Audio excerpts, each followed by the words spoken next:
When we think of history, the mind often conjures up ideas of lost, distant civilizations, but history is all around us, as workers who were renovating one Oklahoma school learned when they discovered a haunting window into the past.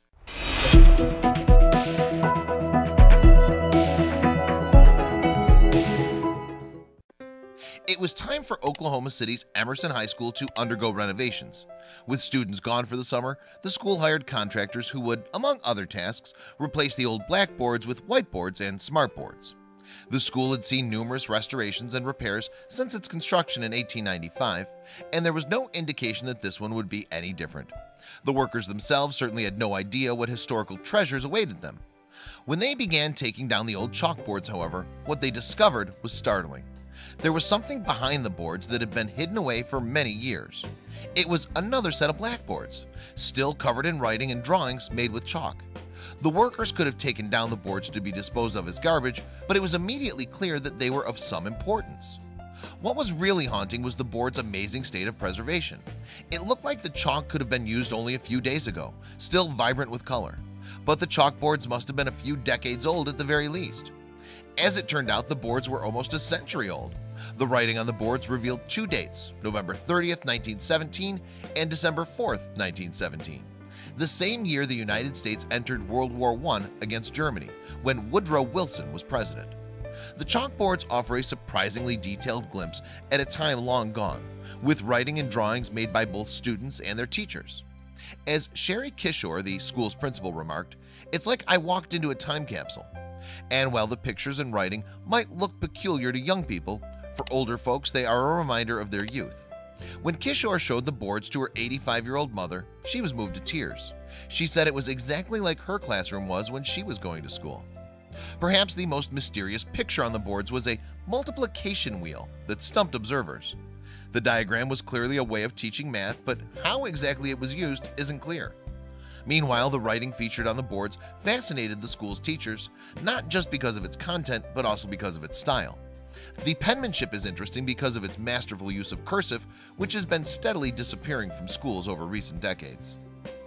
One interesting indicator of the way culture has changed over a century is the message, "I give my head, my heart, and my life to my God and one nation, indivisible, with justice for all." The paragraph reflects the deep sense of patriotism which was prevalent in the early 20th century US. Another board features "My Rules to Keep Clean," a set of hygiene guidelines seemingly written by a student. In addition, the boards also recorded names of students, many of which have fallen out of general use over 100 years. Names like Gladys, Homer, and Mabel are rarely seen these days. The chalkboards also feature music lessons and math problems and make frequent references to pilgrims and Thanksgiving, which makes sense given that the writing is dated to just after the holiday period. It's also interesting to find words that have changed meaning over time, such as "whoa," which back then was chiefly used as a command for horses. When the next phase of the school's restoration took place in early 2016, they found more untouched chalkboards. These turned out to be no less fascinating and included elaborate colored drawings and a map of Oklahoma's Indian Territory. The fact that the boards have preserved their message for this long is astonishing.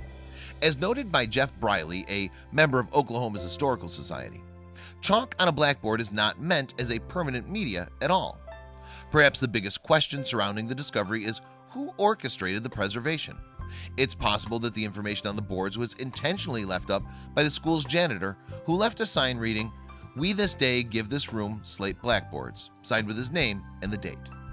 Another theory proposed by the school's math teacher, Sherry Reed, is that instructors in 1917 intentionally didn't wipe the boards. Contrary to the common practice of cleaning them before the next day of school, she believes they wanted to send a message to us to say, "This is what was going on in our time."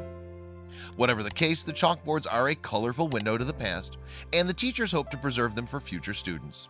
If nothing else, they prove that going to school a century ago might have been more enjoyable than history might have us believe. Oklahoma City and the school district share the teachers' opinion. They'll try to preserve the chalkboards and have already voted to place a temporary protective wall in front of them while they decide on what to do next.